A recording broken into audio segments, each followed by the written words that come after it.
Solo les quiero aclarar que, como les dije en su momento, no he terminado el 100% de calificar a todos y por eso es que no puedo dar una nota como tal. Como se los expliqué, esta es una situación fuera de, por así decirlo, de la preespecialización en sí para dar una oportunidad a quienes estén conscientes de que van muy mal y pueden, de alguna forma, con una actividad accesoria, poder de alguna forma optar al examen final.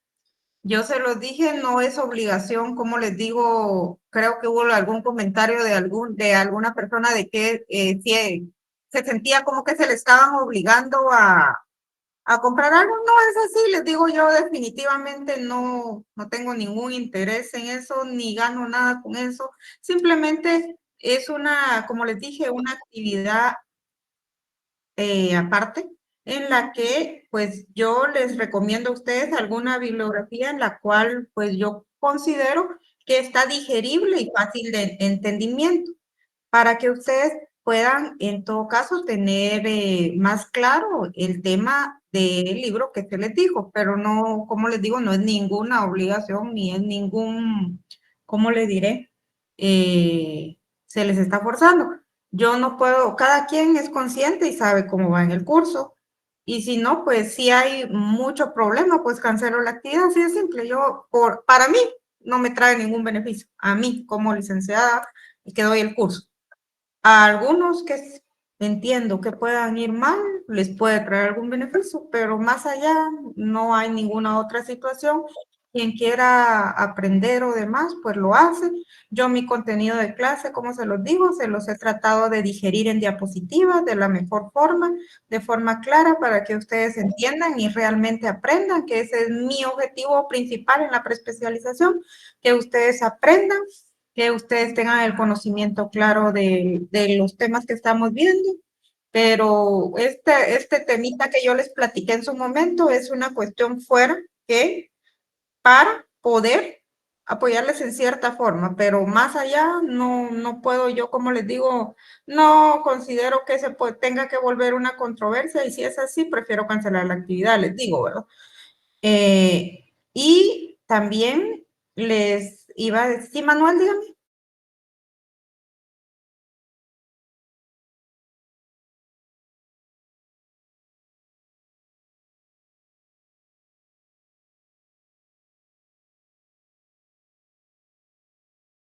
Y compró el libro.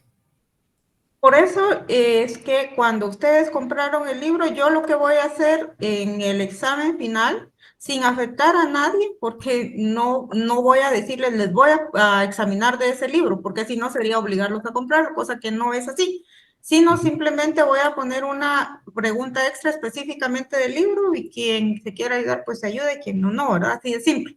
Pero todos van a tener la oportunidad el examen va a tener la puntuación en preguntas específicas de lo que hemos visto y va a haber un bonus para quien lo quiera tomar y quien no, ¿verdad? Eso es lo único.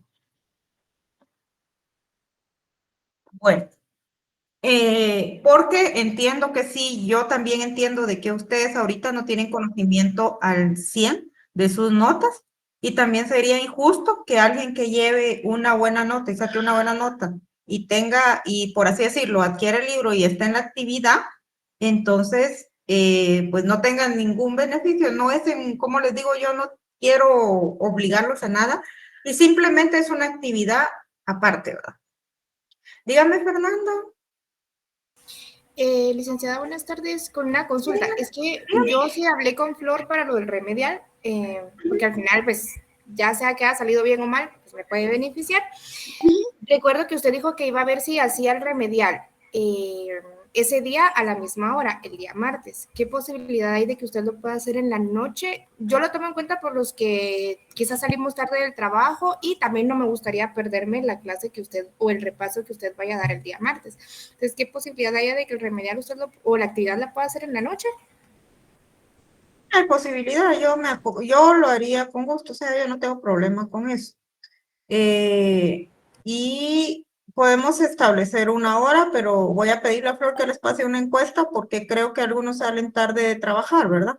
Y pues tal vez a las 6 de la tarde van en el tráfico y no ponen atención. Y sí, y en esta actividad sí voy a necesitar que puedan manipular su libro, ¿verdad? No, no es solo de una clase como tal, sino es una actividad. Gracias, licenciado. Vaya, está bien. Bueno, entonces, si no hay alguna otra duda, que alguien quisiera indicar algo, ¿no? No, por eso les digo, no, yo no es algo obligatorio, no está sujeto como les digo, a mí sí me molesta cuando algunos licenciados hacen como vender un libro para ganar un curso, no es eso. A mí lo que me interesa es que ustedes aprendan.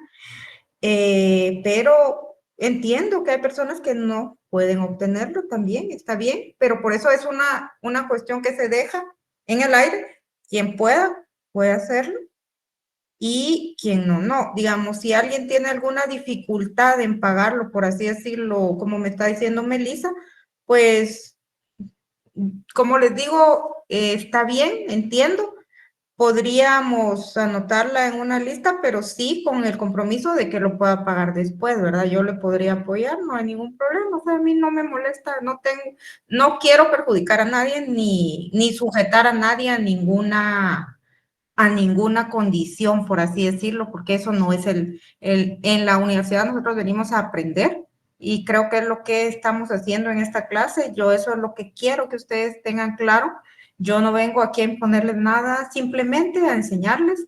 Quien ha aprovechado las clases, perfecto. Quien no, pues va a tener un repaso y espero que él aproveche, porque a mí no me interesa que solo se conecten y que tal vez están trabajando, yo entiendo, algunos están trabajando, pero también entiendo de que hay más preespecializaciones de flexibilidad de derecho del trabajo en otros horarios, fuera de horarios de trabajo, y entonces entiendo de que ustedes tienen que, por así decirlo, ustedes tuvieron la posibilidad de inscribirse en el que les se adecuara a sus posibilidades, y si ustedes tomaron la decisión de estar en mi curso a las 2 de la tarde y están trabajando, pues tendrían que haber pedido un permiso o tendrían que ver de qué forma poner la atención debida, porque ahí sí ya es una responsabilidad muy de ustedes el haberse asignado en un horario en el que no pudieran atenderlo, ¿verdad? Y lo importante es que pongan la atención debida para poder adquirir los conocimientos que en este caso demanda el curso. Y creo que pues en cierta forma hemos visto varias cosas y yo he tratado de darle lo que les va a servir a ustedes en su práctica, porque al final de cuentas, si yo ya tuve una experiencia y se las puedo compartir, a mí no me molesta compartírselas porque hay abogados que dicen, yo no voy a comentar esto, yo no voy a decir esto porque él va a ser abogado posteriormente y este es mi secreto, por así decirlo. Pero al final de cuentas son cuestiones, por ejemplo, jurisprudencia y demás, que es de acceso general y no tiene uno que ser así, sino al final de cuentas, entre todos tenemos que ayudarnos para llegar a tener un mejor conocimiento y ser los mejores abogados que podamos ser en un futuro, ¿verdad? Ejercer de una forma. Ahí sí que poner en alto a la San Carlos en el sentido de ser los mejores abogados que ustedes puedan ser, ¿verdad? Entonces ese es mi objetivo, el que ustedes puedan serlo. Y por eso les trato de dar el mejor, por así decirlo, el material más adecuado para que ustedes puedan aplicar. No es, a veces, yo soy un poco estricta en el sentido de que sí me gusta que entiendan, o sea, cuando los evalúo, si no me han captado, ahí sí me causa un conflicto en el sentido de, es para que aprendan, ¿verdad? Por eso yo voy a tener un repaso, como les dije, para sintetizar los puntos centrales del curso, lo que vamos a evaluar y voy a hacer preguntas, porque aquí sí voy a hacer preguntas porque quiero ver cómo es, si realmente saben o no saben, porque ese va a ser también un medidor para mí al momento de yo consignar sus notas, ¿verdad? Al final de cuentas. Vale. Entonces vamos a continuar y vamos a poner la presentación. Permítanme. Aquí está. Me indican si ven la presentación, está chiquita, pero ahorita se las voy a poner un poquito más grande. 70, 80. Ahí está. Bueno, Ahí están. hoy les dije que íbamos a ver la jurisprudencia actualizada de la Corte de Constitucionalidad. Ay, perdón, que dice ahí una presentación por Mirjan Nilsson, pero es que es la plantilla y ustedes saben que a la carrera a veces me toca hacer esto porque también hay otras actividades que debemos cubrir, ¿verdad? Bueno, la Corte de Constitucionalidad siempre ha privilegiado el derecho del trabajador y ha enaltecido los principios contenidos en el Código de Trabajo. ¿Alguien me puede decir dónde están contenidos los principios del derecho de trabajo dentro de nuestro Código de Trabajo? Los considerando, licenciada. ¿Qué considerando específico, Denis? En el cuarto, considerando. Ok, muy bien. Ahí tenemos contenidos los principios del derecho laboral.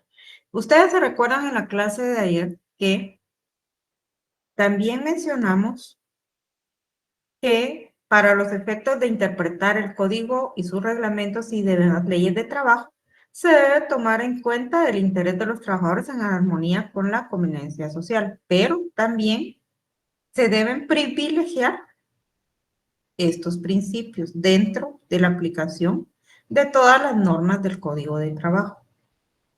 Bueno, entonces, en qué sentido se ha pronunciado la Corte de Constitucionalidad respecto a estos principios? Generalidades. Los principios en materia privativa de trabajo nos dice que son pautas superiores emanadas de la conciencia social, que fundamentan el ordenamiento jurídico laboral y coadyuvan al juez a orientar sus decisiones y establecer los alcances de los derechos laborales aplicables. Pero esto tiene un fin. Esto no es solo porque sí. La finalidad de esto es proteger la dignidad del trabajador y proyectar su eficacia materialmente. Derivado de esta intelección se desprende que es imperativo que los tribunales de trabajo, al conocer sobre las cuestiones sometidas a su conocimiento, atiendan los principios generales del derecho de trabajo. ¿Qué nos está diciendo? Señores jueces, ustedes no pueden olvidar que en nuestro Código de Trabajo hay ciertos principios que inspiran a este derecho y por tanto no pueden dejar de observarlos al momento de resolver. También nos habla de otros tipos de principios, de cómo el de celeridad procesal, que este ya es un principio del proceso laboral, por así decirlo, y los reconocidos en el considerando cuarto del Código de Trabajo, que reafirman que esta rama del derecho es eminentemente tutelar de los derechos de los trabajadores, y que su contenido alude a un mínimo de garantías sociales irrenunciables, que es de aplicación forzosa, realista, objetivo y hondamente democrático, que se basa en la equidad y en la posición económica de las partes, además de orientarse a obtener la dignificación económica y moral de los trabajadores y a buscar armonía social, por lo que en casos concretos debe procurarse una aplicación legal de provista de formalismos excesivos. Aquí es un tema muy especial al que se refiere la Corte de Constitucionalidad, que está diciendo no le compliquemos la vida aquí a los trabajadores, por eso el derecho laboral debe estar desprovisto de formalismos excesivos. Obviamente no podemos tampoco saltarnos los formalismos o las formas legales, pero sí hay algunas, por así decirlo, cuestiones reguladas en ley que vimos el día de ayer que le quita formalismo a las actuaciones. Esto lo ha dicho la Corte de Constitucionalidad en los expedientes 1191-2021, 4930-2018. Bueno, esta Corte estima que en la aplicación de la ley laboral, imperativamente los tribunales de trabajo deben atender principios que inspiran dicha materia, tomando en cuenta necesariamente que el derecho de trabajo es un derecho tutelar de los trabajadores. Aquí se repite mucho la palabra tutelar. ¿Alguien me puede decir en sus palabras qué entiende por tutelar? ¿O qué a su entender es la palabra tutelar? Tutelar es como cuidar, guiar a alguien. Pero en Exactamente, este caso, el derecho de trabajo es tutelar porque se considera que es la parte más débil en la relación. Entonces, lo que exactamente, pretende la ley laboral es precisamente eso, ¿verdad? Ser tutelar, cuidarlo, ¿verdad? Darle las mayores facilidades posibles, sobre todo en nuestro medio, ¿verdad? Porque este es un código que inició en el 47, ahí lo compusieron un poco porque había que componerlo, ¿verdad? sí, Pero así sí, es, pues porque cada ley va respondiendo al pensamiento político que realmente impera, ¿verdad? exactamente, así es, Entonces, en ese orden de ideas, la tutelaridad es eso y se manifiesta, como dijo el compañero, en el cuarto considerando, ¿verdad? Y se manifiesta sobre todo en el principio del indubio pro operario, ¿verdad? De ahí tiene una serie de principios que son, digamos, el poco formalismo, cabalmente para dar la oportunidad, ¿verdad? exactamente. Ahora, ¿cómo me dijo usted indubio pro operario? ¿Qué es en español? Si hay duda, se favorece al trabajador. Indubio es duda, pues, pero como yo Ajá, al latín sí no muy le atino, ¿ah? Pero esos sí, latinismos exactamente, que utilizamos en esta carrera, vale la pena, realmente vale la pena estudiarlos, ¿verdad? Porque son muy, muy exactamente. interesantes. Así es. Entonces, aquí vemos que, pues, como bien nos dijo, en este caso, Raúl es su nombre, ¿verdad? Sí, Raúl. Para Eh, servirle, ¿Qué manda? para servirle y a la orden. Igualmente. Mire, Para las que sean, dijo Pedro el Escamoso también. exactamente. De esa forma vemos que el Estado le está dando una protección preferente a los trabajadores. ¿Por qué? Porque están en una posición de desventaja ante la persona que los tiene contratados, que en este caso va a ser su patrón. Y en la sociedad como tal están en una situación de desventaja ante toda la sociedad, a todo el comercio en sí que se ejerce, son tan pequeños que el Estado necesita darle una protección especial para que no hayan abusos de parte de los más poderosos o de las empresas que en todo caso los contratan y que puedan ellos ejercer sus derechos de una forma, por así decirlo, estando en un mismo, parados en un mismo, ¿cómo le digo?, espectro, es decir, que no esté en una superioridad el patrono y el trabajador esté hasta aquí abajo, sino que los pone en igualdad. Por eso, para ponerlos en igualdad, entonces les tiene que dar un poquito más de protección, porque en la realidad, quien tiene, en este caso, las de ganar o tiene mayor poder, y tanto económico como dentro de la sociedad, es el patrón. A eso se refiere en todo caso que, como bien nos dijo Raúl, que es el trabajador se cuida, ¿verdad? O sea, el Estado lo cuida y lo protege a través de la ley y le da las facilidades para que pueda ejercer sus derechos. No es, como le digo, no es sí, es que miren, aquí hay mucha preferencia. Sí, pero la preferencia viene de la tutelaridad de las leyes, ¿verdad? Como bien dice la Corte de Constitucionalidad, dice que el derecho de trabajo es un derecho tutelar de los trabajadores que su contenido alude a un mínimo de garantías sociales protectoras del trabajador e irrenunciables para este, que es de aplicación forzosa, siendo además un derecho realista y objetivo basado en la equidad y posición económica de las partes, y profundamente democrático, orientado a obtener dignificación económica y moral de los trabajadores, a la búsqueda de armonía social y de la aplicación legal de provista de formalismos excesivos. Lo que platicamos en otras palabras y en palabras simples está dicho aquí en palabras técnicas, por así decirlo. O sea, aquí nos está diciendo lo mismo que ya hablamos, pero lo está diciendo de una forma más bonita y más técnica en términos legales, ¿verdad? Entonces, de esa forma es que lo ha dicho la Corte de Constitucionalidad.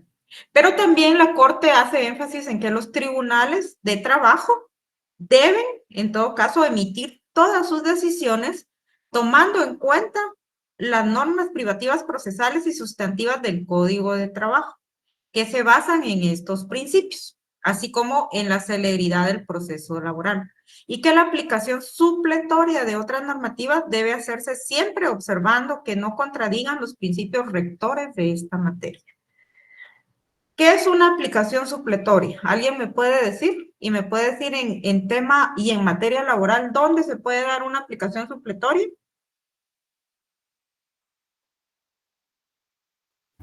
Licenciada, buenas Pues es tardes. que, bueno, ahí está, dele, compañero. ¿Sí, Pablo? Yo entiendo que la aplicación supletoria en materia laboral es cuando, por ejemplo, el Código de Trabajo estipula algo, sin embargo, no lo regula completamente. Entonces se podría aplicar supletoriamente otra ley, siempre y cuando no contradiga las disposiciones del Código de Trabajo. Si no estoy mal, se da en el caso de los medios, no, perdón, de las excepciones previas, que si no estoy mal, en materia laboral son denominadas excepciones dilatorias. El Código de Trabajo no les estipula como tal, sin embargo, se aplica supletoriamente el Código Procesal Civil y Mercantil. No me acuerdo ahorita mismo el artículo en el cual están reguladas las excepciones previas, pero se aplica lo que estipula ese artículo. Ajá. ¿Y usted por qué aplica el Código Procesal Civil y Mercantil y no aplica, por ejemplo, otro código procesal? No el Código Procesal Penal.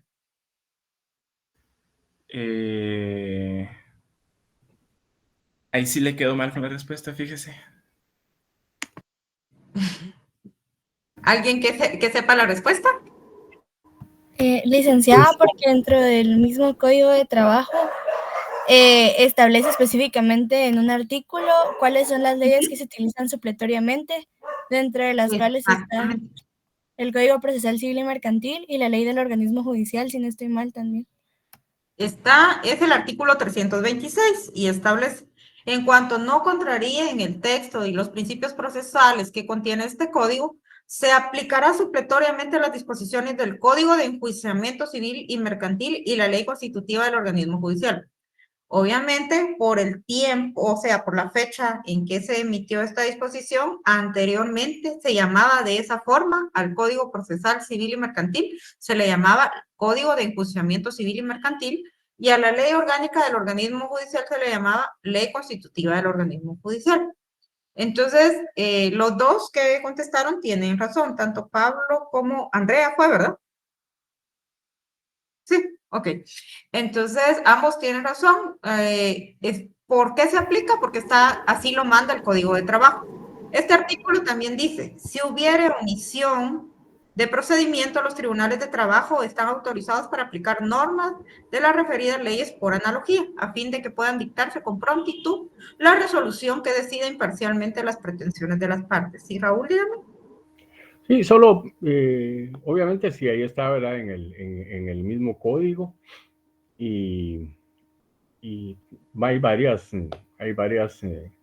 no solo, digamos, las que mencionó el compañero, sino que, digamos, la aplican, aunque no se debe tomar todo el procedimiento, pues el pliego de posiciones, no se debe tomar todo el procedimiento, pero sí se deben tomar los más importantes para hacerlo porque el código en realidad no lo regula. Pero independientemente de lo que bien y atinadamente mencionaron los compañeros, la razón también es histórica, ¿verdad? Porque antes del código, los códigos civiles anteriores era la ley más cercana. En general, el código civil es la madre del derecho, ¿verdad? Entonces, por ahí viene también la herencia, ¿verdad? Exactamente. Así es. O sea, todo tiene una razón de ser y si nos vamos más atrás al tema de historia si podemos ver esto, porque ahí sí, como ustedes vieron cuando vimos el tema así muy por encimita de la historia del derecho laboral, pues establecimos que en el primer código donde se habló de trabajador fue en un código civil, ¿verdad? O sea, de ahí casi que el código civil es donde estaba regulada las mayores cuestiones del ordenamiento jurídico, y es ahí, por ejemplo, como bien lo dice Raúl, donde se desarrolla todo el tema de las pruebas, ¿verdad? En el Código Procesal Civil y Mercantil, de cuáles son los documentos que se pueden presentar, cuáles son los que no se van a aceptar, la forma en que se llevarán a cabo algunas pruebas. Todo esto del diligenciamiento de pruebas está contenido en el Código Procesal Civil y Mercantil, y en el Código de Trabajo sí hay algunas excepciones, algunas pruebas, pero no son tan específicas y se utilizan supletoriamente al momento del diligenciamiento de prueba, ¿verdad? Y también hay otras cuestiones que se pueden tomar en cuenta dentro del Código Procesal Civil y Mercantil. No es solamente las excepciones, pero está bien el ejemplo que también me dio Pablo. Gracias, Raúl. Bueno, vamos a continuar. Entonces, el día de hoy, pues vamos a ver cierta jurisprudencia, criterios de la Corte de Constitucionalidad de Derecho del Trabajo. Estos criterios, esto sí ya es doctrina legal, porque aquí sí hay más de 3 resoluciones específicas dentro de expedientes de amparo que se llevan dentro de la Corte de Constitucionalidad, donde ya han sentado ciertos criterios. Entonces, hoy vamos a ver los criterios. Primero, vamos a hablar sobre el principio mínimo de garantías sociales. ¿Qué nos dice o cuál ha sido la doctrina que la Corte de Constitucionalidad ha sentado en cuanto a al principio mínimo de garantías sociales? Bueno, aquí la Corte de Constitucionalidad nos dice, según las consideraciones plasmadas en el decreto 1441 del Congreso de la República, Código de Trabajo, que incorporan los principios que informan el derecho del trabajo, este constituye un mínimo de garantías sociales protectoras del trabajador, irrenunciables únicamente para este y llamadas a desarrollarse posteriormente en forma dinámica, en estricta conformidad con las posibilidades de cada empresa patronal, mediante la contratación individual o colectiva y, de manera muy especial, por medio de los pactos colectivos de condiciones de trabajo. Este derecho, conformado por todas las leyes que incorporan normativa reguladora de las relaciones entre entes patronales y trabajadores, constituyen de observancia obligatoria para ambos, sin que les sea dable pactar en contrario para disminuirles.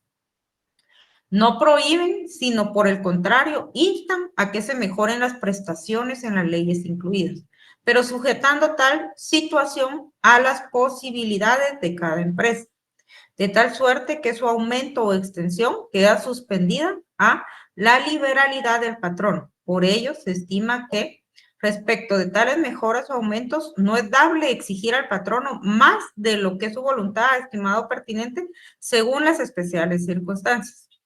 ¿Cómo traducimos esto al español? La Corte nos dice de que se debe tomar en cuenta las posibilidades de cada empresa. Ustedes saben que en los centros de trabajo, ya sea privados o del Estado, existen organizaciones colectivas o de asociación colectiva como sindicatos o comités o grupos coaligados. Pero hablemos específicamente en el caso de los sindicatos. No todas las instituciones tienen los mismos beneficios, no todas las instituciones tienen las mismas, por así decir, bonos establecidos, no todas las instituciones, o sea, no todo ha sido uniforme. La Corte ya ha dicho de que se tiene que apreciar también la voluntad de negociación del patrón. Muchas veces los trabajadores, hablando en el tema colectivo, que quieren negociar, ya sea un pacto colectivo, plantean su conflicto colectivo ante el juzgado respectivo, pero hacen un pliego de, por así decir, peticiones donde ponen cosas irreales, o sea, cosas que no pueden cumplirse porque la capacidad económica de la empresa o de la entidad no puede cubrirles.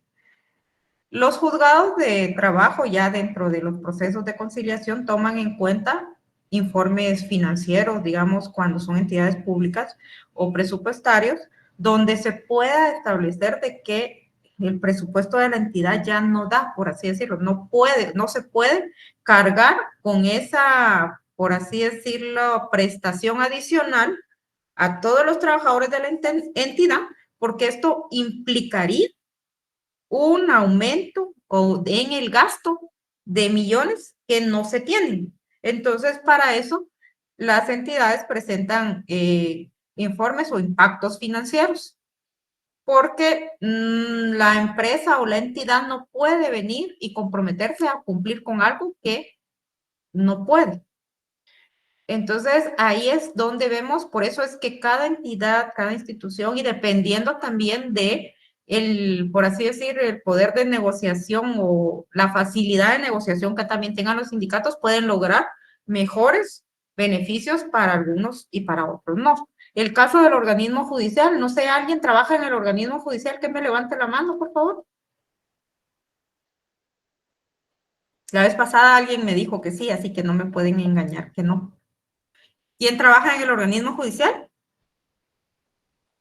Pues no se conectó hoy. Bueno, lo que le quería consultar a la persona es que, por ejemplo, en el organismo judicial hay varios bonos, ¿verdad? Que definitivamente no los tienen otras entidades.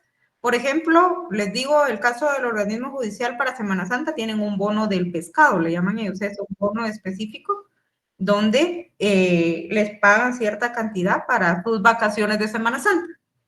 Cuestión que no se lo dan a otras entidades. Por ejemplo, el Instituto Guatemalteco de Migración no tiene tantos bonos como tiene el organismo judicial. El Ministerio Público tiene otros bonos que quizá no tiene el organismo judicial.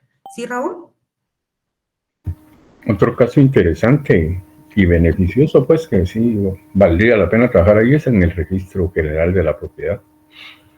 ¿Usted tiene conocimiento del pacto del registro? En clase, ¿verdad? Era el que mencionaba el licenciado Avidán. Ajá. Pero sí se queda uno admirado, sí. Bueno, incluso en este semestre también lo mencionó el licenciado Nelson. Ajá. Que incluso tienen hasta creo que viene siendo como, no sé si 1.16 o 1.17. Sí. Aparte el bono de maternidad, el bono escolar, el bono de útiles escolares, el bono de Semana Santa, que el bono y todos los bonos en cada época del año, ¿no?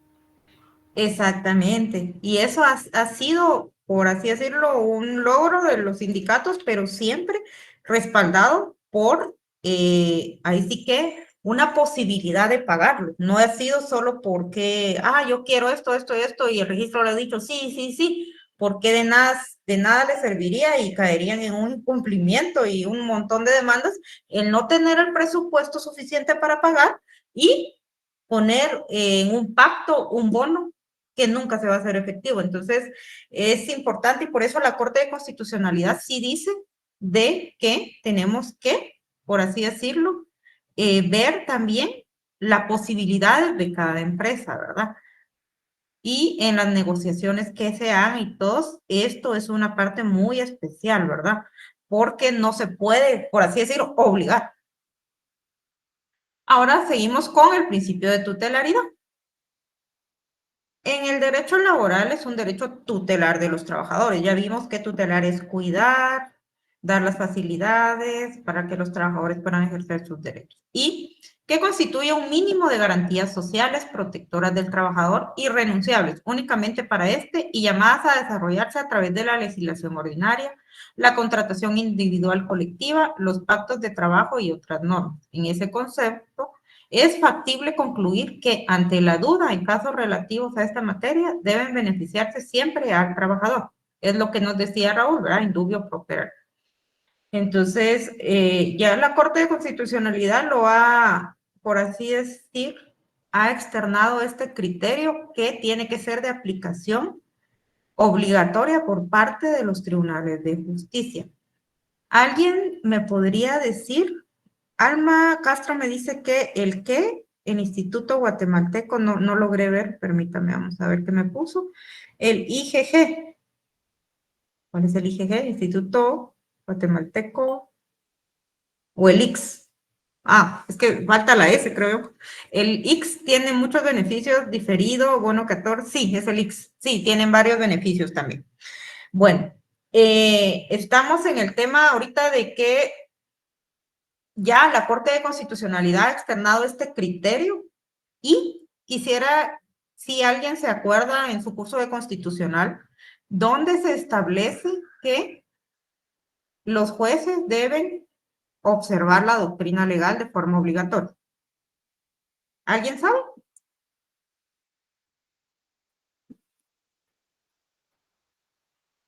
¿No? Bueno, está en la Ley de Amparo y Exhibición Personal. Ahí podemos ver donde nos indican que se debe observar la doctrina legal. Ahorita les digo, es el artículo 43 de la Ley de Amparo y Exhibición Personal que nos indica. La interpretación de las normas de la Constitución y de otras leyes contenidas en las sentencias de la Corte de Constitucionalidad sienta doctrina legal que debe respetarse por los tribunales al haber 3 fallos contestes de la misma Corte. Sin embargo, la Corte de Constitucionalidad podrá separarse de su propia jurisprudencia razonando la innovación, la cual no es obligatoria para los otros tribunales, salvo que lleguen a emitirse 3 fallos sucesivos contestes en el mismo sentido. Entonces, aquí nos dice que los tribunales sí deben observar de forma obligatoria la doctrina legal cuando hayan 3 fallos contestes. La Corte puede irse apartando de ese criterio al pasar los años. Por ejemplo, un día dijo de que sí puede hacer el trabajador una situación y luego pasan los años y se da cuenta de que esto está, o sea, está muy abierta esta interpretación y cambia su criterio y dice, no, ya no puede hacerlo. Pero para que ya no pueda hacerlo, tienen que haber 3 fallos contestes y sucesivos en el mismo sentido. Puede que la Corte haya dictado uno contrario a los 3 que ya están fijos, por así decirlo. Entonces, ahí todavía no, el otro tribunal no está obligado a observar este cambio. Hasta que se concreten 3 fallos contestes, ya se cambia la doctrina, por así decirlo. Entonces, ya cambiamos de criterio. Bueno. Entonces, cabe mencionar que este tribunal, es decir, la Corte de Constitucionalidad, ha establecido jurisprudencialmente que el principio de tutelaridad de las leyes de trabajo, garantizado por el artículo 103 de la Constitución Política de la República de Guatemala, se manifiesta por medio del principio protectorio, que constituye una directiva dirigida al juez para interpretar la norma laboral, respetando las fuentes y los principios del derecho de trabajo. Este principio, conforme al 4º considerando del Código de Trabajo, implica otorgar una protección jurídica preferente a los trabajadores para compensar la desigualdad económica de estos con las partes empleadoras. Ello implica la interpretación de las normas y de aquellas situaciones que causen duda, ya sea material o de procedimiento en favor de la parte trabajadora. Aquí está el indubio properario nuevamente. Entonces, como estamos hablando del principio, en este caso de tutelaridad, también se le denomina el principio protectorio, ¿verdad? Porque, como bien lo hablamos y lo dijimos, tutelar es proteger, cuidar. También nos dice la Corte que es un derecho tutelar de los trabajadores y constituye un mínimo de garantías sociales protectoras del trabajador, irrenunciables únicamente para este, y llamadas a desarrollarse a través de la legislación ordinaria, la contratación individual, colectiva, los pactos de trabajo y otras normas. Fundamentada en estos principios, la Constitución regula lo relativo al trabajo, considerando este como un derecho de la persona y una obligación social. Esto significa que el derecho al trabajo responde a la propia dignidad del ser humano como un elemento que forma parte de su desarrollo integral y además porque le proporciona un acceso a una fuente de ingreso económico y le permite vivir dignamente. Entonces ya esto, por así decirlo, estos son criterios de la Corte de Constitucionalidad, es decir, están explicando de una forma más detallada a qué se refiere la tutelaridad. ¿Por qué? Porque en estos casos ustedes me dicen, ¿de dónde sale la doctrina? Pues sale del análisis que hace la Corte de casos concretos y de hechos que han sido sometidos a su conocimiento, y al considerar los supuestos, la Corte va sentando criterios específicos en temas específicos también, para que ustedes puedan entender el contexto real de todo lo que está diciendo la Corte. Pues también, si ustedes tienen el tiempo, tienen la voluntad y así lo quieren hacer, pueden leer las sentencias, porque los expedientes están aquí, van a estar en esta diapositiva, yo se las voy a compartir. Está el número de expediente. Ustedes ingresan a la página de la Corte de Constitucionalidad, que es www.cc.gov.gt, y pueden ir a el apartado de jurisprudencia. Dentro de ese apartado de jurisprudencia, por así decirlo, cuando ustedes abren la página de la Corte de Constitucionalidad, les sale la opción inicio, nosotros, servicios, transparencia. Se van a servicios, ponen jurisprudencia, y aquí les sale otra página donde dice sentencias, autos, estándares internacionales y doctrina legal. Se van a doctrina legal. Pueden ahí buscar, por así decirlo, les pide de qué rama están ustedes buscando doctrina. Ponen laboral y procesal laboral y ponen acá tutelar, por así decir, tutelaridad. Ahora, si no les sale solo así, lo más fácil con el número de expediente es ingresar al apartado donde dice sentencias, porque ahí sí les deja ingresar el número de expediente directo. Entonces ustedes ingresan el número de expediente que está en la diapositiva y ponen buscar. Ya cuando ponen buscar, les va a salir la sentencia como tal.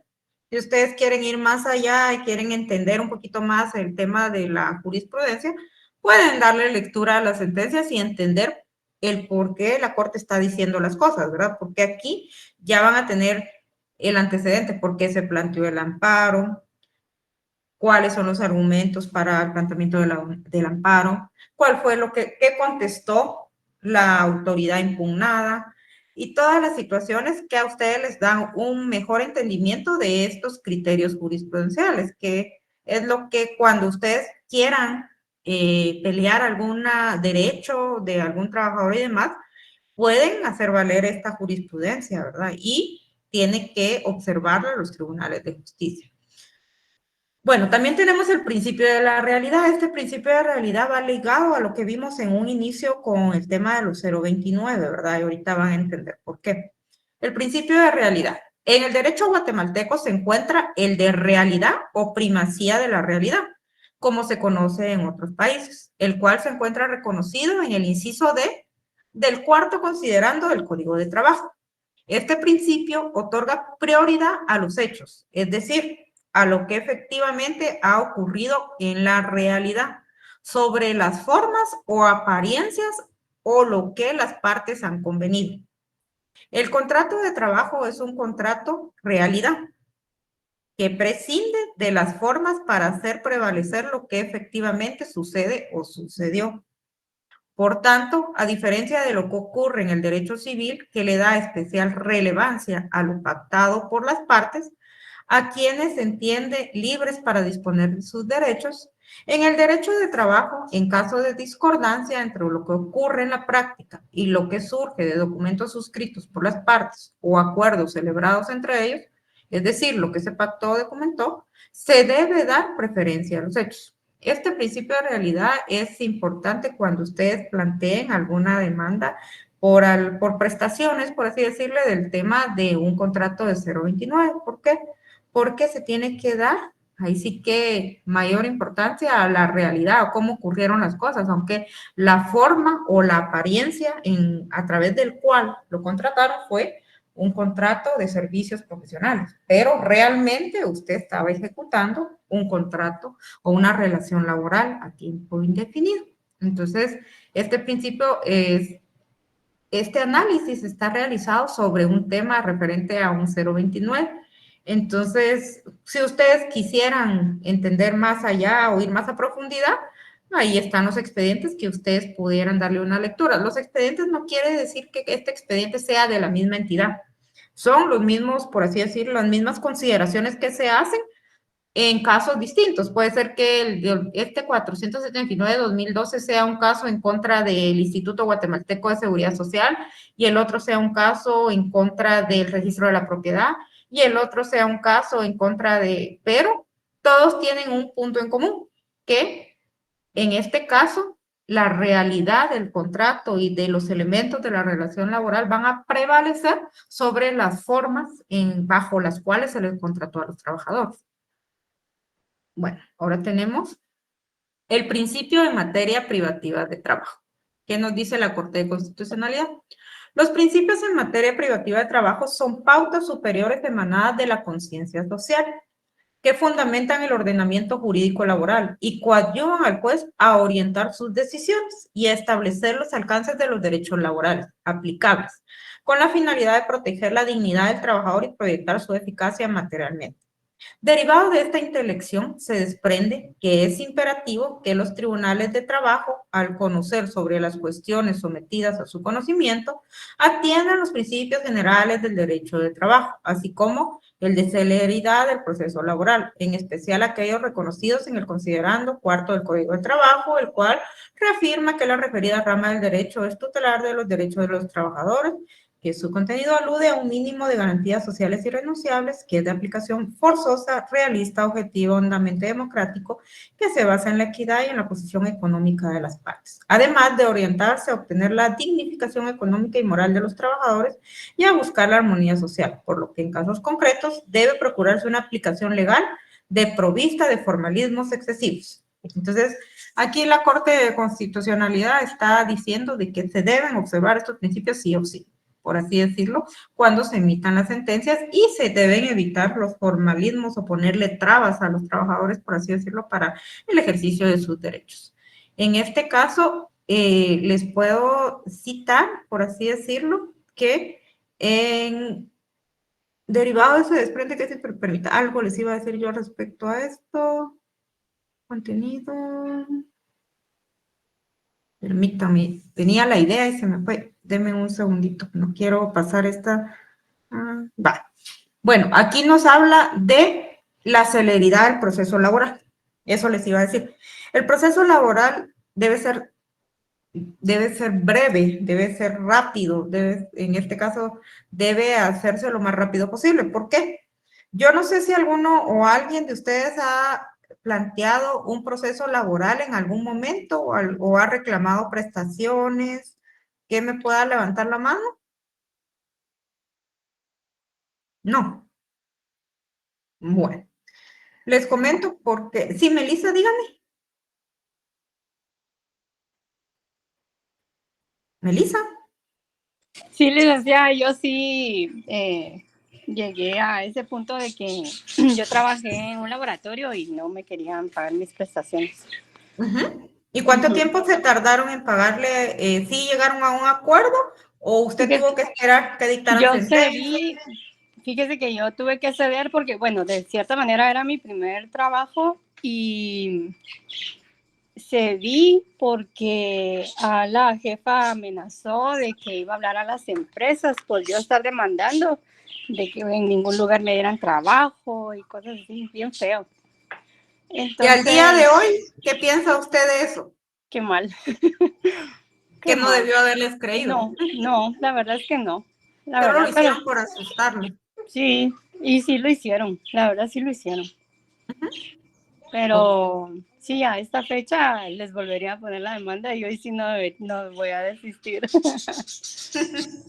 Bueno, en ese sentido, muchas empresas de la iniciativa privada lo que hacen es que tratan de llegar a acuerdos. No es que estas empresas vengan y esperen toda la demanda judicial. Las empresas de seguridad sí hacen, por así decirlo, esta actitud de seguir las demandas, porque tienen muchos reclamos laborales y no pueden tampoco cubrir con todo. Pero la mayoría de empresas de la iniciativa privada lo que tratan es de llegar a acuerdos. Entonces, La celeridad procesal se habla y se le da énfasis. ¿Por qué? Porque hay casos para poder lograr el pago de sus prestaciones, se pueden demorar hasta 3, 4 años. Y les digo por qué. En primera instancia, el proceso puede durar hasta 1 año. El tema de hoy, ahorita les voy a poner la primera diapositiva para que ustedes lo copien. Es jurisprudencia actualizada de la Corte de Constitucionalidad. Si quieren, pónganlo así. Entonces, la celeridad procesal se refiere a la rapidez del proceso. La Corte le está dando especial énfasis en la celeridad porque los casos pueden durar hasta 3 años, por así decirlo, porque hay mucha mora de expedientes, ¿verdad? Entonces, en ese sentido, es que lo importante del derecho laboral es que el trabajador reciba sus prestaciones, ¿verdad? Entonces, por eso debe ser rápido, ágil, de oficio, el tribunal debe dictar las actuaciones para que esto se agilice y no debe tenerlo mucho tiempo pendiente de resolución, lo cual, pues, ya en la práctica pues, también no les puedo decir que los jueces puedan estar 100% al día en sus mesas por la carga de expedientes que tienen. Entonces, les cuento un caso en específico. Había una persona que estaba ya jubilada y que estaba demandando, tuvo un contrato 029 y estaba demandando sus prestaciones.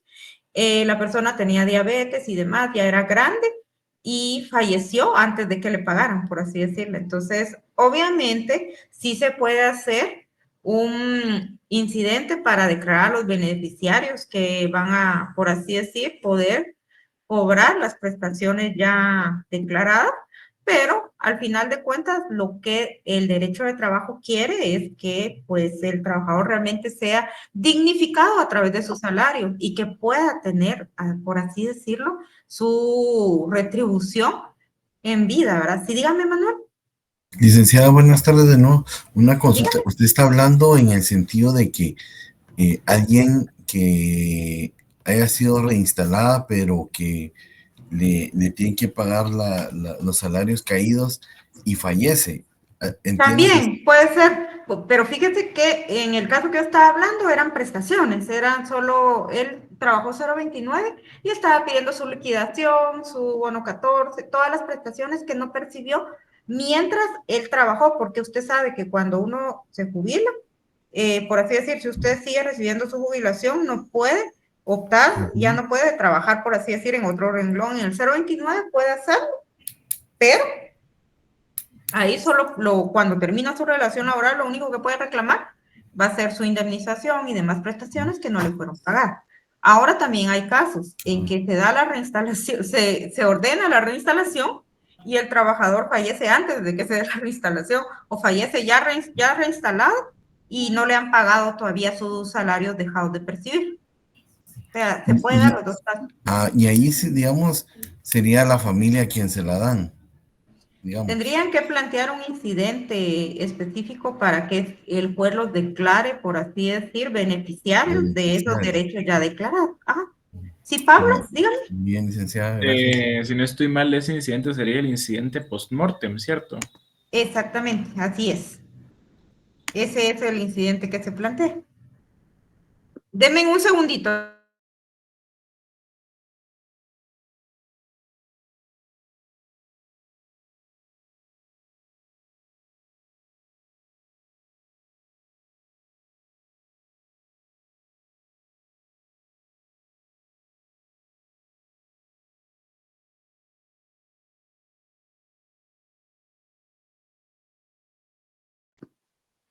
Feliz tarde. Ay, perdón, que tenía que responder una llamada. Bueno, entonces estábamos en el entendido de que por eso la Corte de Constitucionalidad le da énfasis a la celeridad.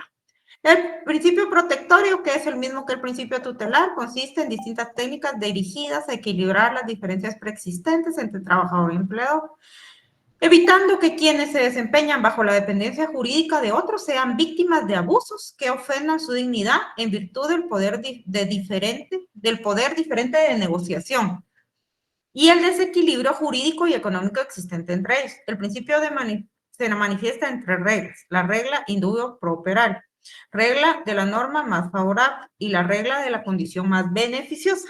La regla de la norma más favorable consiste que al presentarse dos o más normas aplicables a una misma situación jurídica, el juez debe necesariamente inclinarse por aquella que resulte más favorable al trabajador, aunque sea de jerarquía inferior, constituyéndose una regla de aplicación de normas. Entonces, aquí ya nos están diciendo de que, a diferencia de los otros, de las otras ramas del derecho, aquí se tiene que aplicar la norma más beneficiosa del trabajador, aunque sea, por así decirlo, esté contenida en un reglamento. Sí, dígame, Belinda.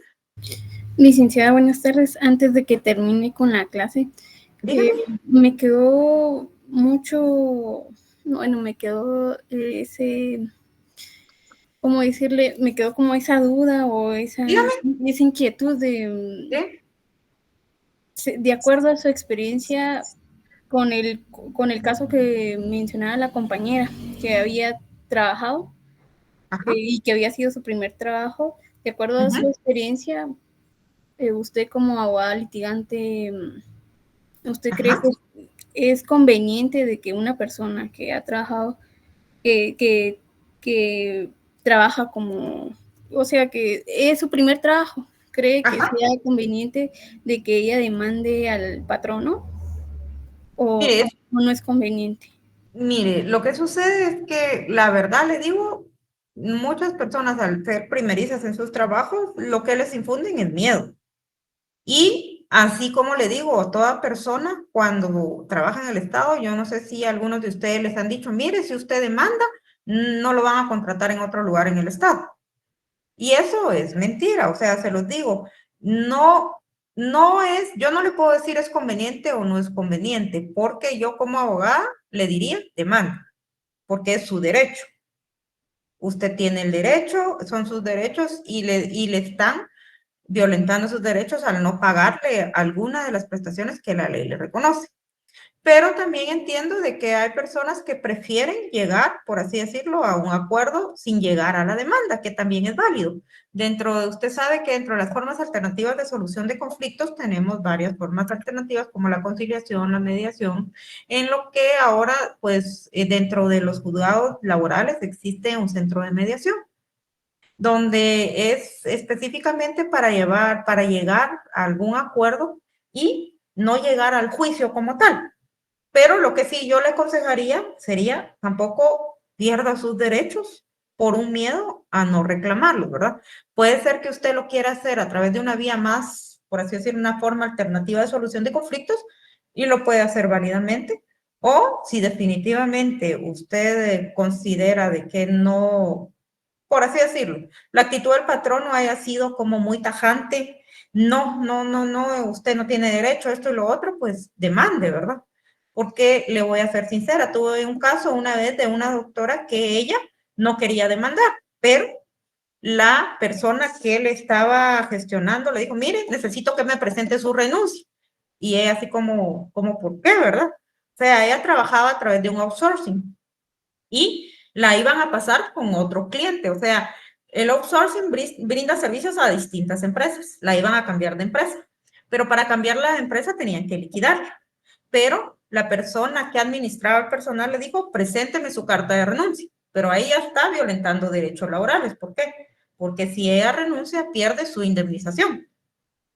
Entonces, ya al ver ese tipo de actitudes, por así decirlo, es que se toma la decisión mejor de presentar una acción judicial porque ya se está viendo de que están rebasando, por así decir, los derechos, ¿verdad? Y también le he de decir de que es factible en su momento, cuando usted se va, también es factible dar un tiempo para que le paguen sus prestaciones, porque le voy a decir, no va a ser el día que usted se va, le van a dar su cheque. También es factible, pero para eso existe la figura en la Inspección General de Trabajo de la interrupción de la prescripción. Usted sabe que para reclamar su indemnización tiene 30 días hábiles. Cuando usted ya ve que ya va por el día 25, usted ya se empieza a preocupar. Me dice, no me han llamado de la empresa, ya van casi 25 días hábiles y nadie me ha dado ninguna noticia sobre si me van a pagar o no. Usted lo que puede hacer es ir a la Inspección General de Trabajo, solicitar la interrupción de la prescripción, se hace a través de una nota, usted adjunta su DPI y en el primer nivel del Ministerio de Trabajo, usted ingresa y sería a mano izquierda, está la oficina donde usted puede interrumpir la prescripción. Esa interrupción, ¿qué le va a dar a usted? Le va a dar la oportunidad de tener otros 30 días hábiles. Entonces usted espera otro poquito y va, y sí ya, obviamente a veces hay atrasos y demás, pero si ya se va a cumplir el segundo mes, ya estamos con muestras de que tal vez no nos van a pagar, entonces ahí ya tomó la decisión de demandar o no, ¿verdad? Obviamente, como le digo en la práctica, también como bien nos dijo Melissa, hay patronos, por así decirlo, que toman represalias en algún momento, pero es que eso es algo que no podemos como controlar porque ya es de la persona como tal, ¿verdad? De hacer un daño directo a alguien, ¿verdad? Licenciada, pero ahí no importa si el trabajador primerizo tenga o esté en un renglón 189 o 181, no importa, o sea, aún así puede demandar. Sí, mire, pues los renglón del subgrupo 18, según vimos, son para contrataciones de servicios profesionales o técnicos. Entonces, en ese caso, antes de reclamar estas, usted tiene que solicitar dentro de su demanda el reconocimiento de la relación laboral. Porque si a usted le rescinden su contrato, en este caso, 181, o sea, si usted solo se lo rescinden, usted no se va a quedar esperando sus prestaciones porque no se las van a pagar. Ahí sí tiene que demandar sí o sí para que le declaren la relación laboral y luego ya dentro de la misma demanda plantear cuáles son las cuestiones que usted necesita que le paguen. Entonces, ahí no es de esperar en el caso de ese tipo de renglones, ya sea 029 o subgrupo 18, sino ahí sí es ya de demandar porque usted sí tuvo el derecho o tienen de que le hubiesen pagado la prestación, porque ya la Corte de Constitucionalidad, como se los dije, ha declarado que estos contratos son simulaciones de relaciones laborales. Ahí ya, licenciada, comprendo. La verdad que sí, licenciada, es muy interesante este tema, porque sí hay personas, ¿verdad?, que, o sea, trabajan, ¿verdad?, para llevar el pan a la mesa de sus casas y los despiden injustificadamente, entonces no saben, ¿verdad?, si demandar o no demandar, y ya que la compañera tocó ese punto, aproveché el momento para que usted me resolviera mi duda. Le agradezco mucho, licenciada, muy amable. Vaya. Entonces, aquí terminamos la clase y cualquier cuestión, igual yo voy a preparar un repaso para que todos las dudas y demás, y les voy a hacer preguntas, así que lean alguito, por favor. ¿Sí, Raúl? Gracias, Vic, muy amable. Dígame, Raúl. Licenciada, disculpe, igual que digamos en el parcial anterior o el lunes, nos compartieron las presentaciones. En este caso va a ser de la misma manera. Se las voy a compartir. Lo que les dije fue que no se las he compartido porque les puse un trabajito para que ustedes me pusieran en sus palabras. Por ejemplo, dividí a la clase entre grupos, en outsourcing, en tiempo parcial y en teletrabajo. Para no darles toda la información y que no solo me copien las diapositivas, sino yo quiero que ustedes analicen y piensen o con sus palabras. O sea, yo quiero ver que entendieron por lo menos el tema y que ustedes me pongan aspectos de esa contratación. Sí, fue un lapsus. Usted mencionó que el domingo los voy a mandar. De hacer. Exactamente. Sí, porque el lunes vamos a tocar algún otro tema o ya va a ser repaso. El lunes vamos a hacer repaso.